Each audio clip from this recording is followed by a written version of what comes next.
Ya, masih bersama kami pemirsa di Indonesia Bicara membahas mengenai mutasi virus COVID-19 berbahayakah? Masih ada terhubung di sini bersama kami Dr.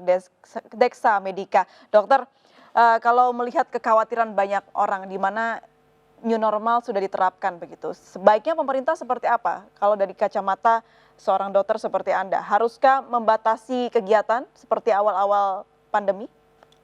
Ya, yang paling penting sekarang itu adalah meningkatkan testing, tracing, dan treatment. Jadi benar-benar itu harus dilakukan secara masif, kita benar-benar mencari setiap orang yang positif kemudian di-tracing dengan benar-benar. Untuk saat ini apakah pembatasan adalah langkah yang tepat atau tidak? Jadi sebagian juga masih kalau sudah seperti ini kok agak sulit rasanya. Tapi yang paling penting yaitu kita sebagai masyarakat harus bisa memahami karena penyakit ini tuh butuh kerjasama dari masyarakat, tenaga kesehatan, sama pemerintah. Kalau masyarakat tidak sadar kemudian terus-menerus melakukan hal seperti ini juga bisa menjadi malapetaka juga. Tapi kalau pemerintah tidak tidak meningkatkan 3T ini, itu juga bisa menjadi masalah juga. Jadi ya kita tunggu bagaimana langkah konkretnya dari pemerintah dan kita sebagai masyarakat bisa menerima penyakit ini kemudian do something. Baik, Anda sendiri sebagai dokter bisa memberikan tips tidak Dok kepada masyarakat awam begitu yang harus seperti apa di kondisi yang masih pandemi dan muncul lagi mutasi dari virus COVID-19? Apakah berdiam diri di rumah atau boleh melakukan kegiatan dengan cara yang seperti apa begitu Dokter Deksa?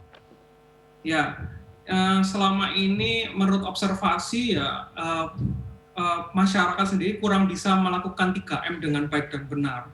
Jadi itu benar-benar dilakukan dulu aja. Jadi masker harus selalu terpakai saat di dalam maupun luar ruangan, kemudian mencuci tangan sesering mungkin kalau misalnya habis bersentuhan dengan benda-benda di lingkungan luar rumah, kemudian menjaga jarak. Sering kan kita jarang menjaga jarak. Kemudian kalau ada keramaian di rumah, di restoran itu benar-benar yang penuh banget atau di keramaian waktu saat liburan itu kan kita bisa lihat dengan mata kepala sendiri bahwa 3M ini belum betul dilakukan. Yaitu jadi selain itu ya tetap satu menjaga pola makan harus baik dulu. Kemudian istirahat, tidur itu penting banget.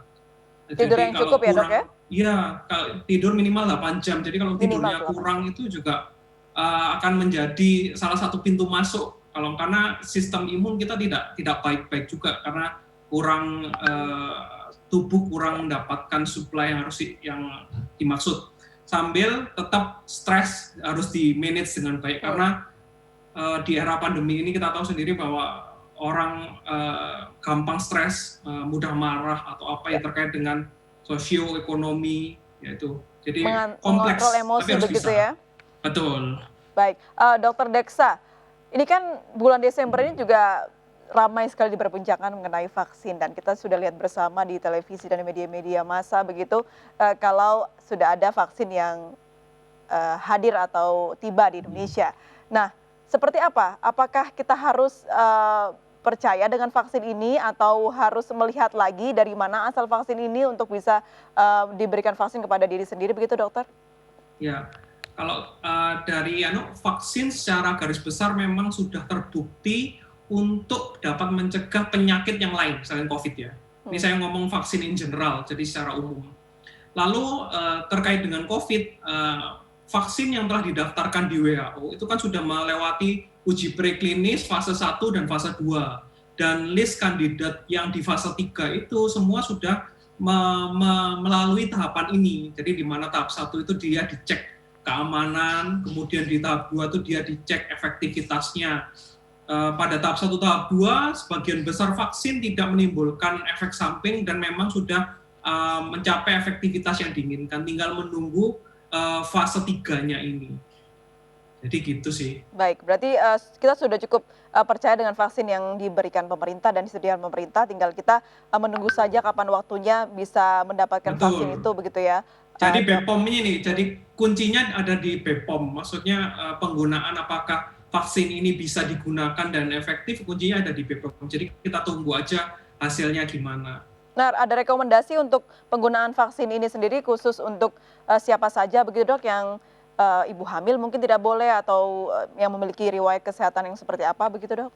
Ya, kalau yang vaksin yang beredar, maksudnya yang sudah dipesan pemerintah untuk Sinovac sendiri, saya masih menunggu ya, saya nggak berani banyak memberikan statement karena kita masih menunggu hasil uji BPOM-nya. Ini sudah dicobakan ke usia tua, penyakit kronis atau apa, sudah atau belum, sehingga kita bisa tahu gimana. Tapi mungkin ada kebijakan-kebijakan khusus yang dibuat pemerintah dengan menimbang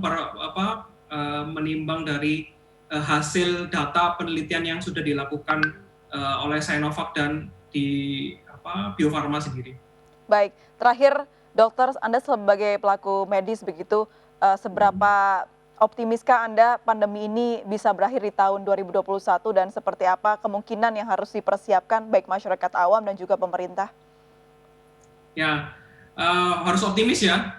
Gimana pun kita semua ingin pandemi ini usai. Jadi pasti suatu ketika meskipun ada orang yang belum percaya ini ada COVID atau bukan, tapi lama-kelamaan kalau misalnya ini dibiarkan akan mengenai circle mereka sendiri.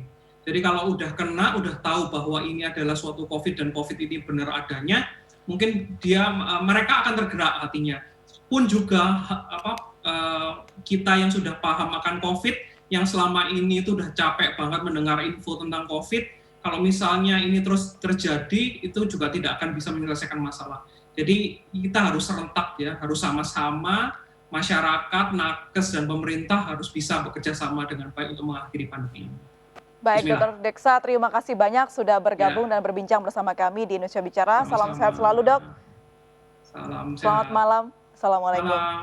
Waalaikumsalam warahmatullahi wabarakatuh. Baik, pemirsa, kita harapkan wabah virus corona tidak semakin meluas di Indonesia dan mutasi virus COVID-19 yang baru ini tidak juga masuk ke Indonesia dan vaksin COVID-19 kita harapkan bisa meredam atau menurunkan angka COVID-19 di Indonesia. Demikianlah Indonesia Bicara hari ini, mewakili seluruh kerabat kerja yang bertugas, saya Aprilia Putri undur diri, MNC News Channel Berita Pilihan Indonesia. Terima kasih. Selamat malam.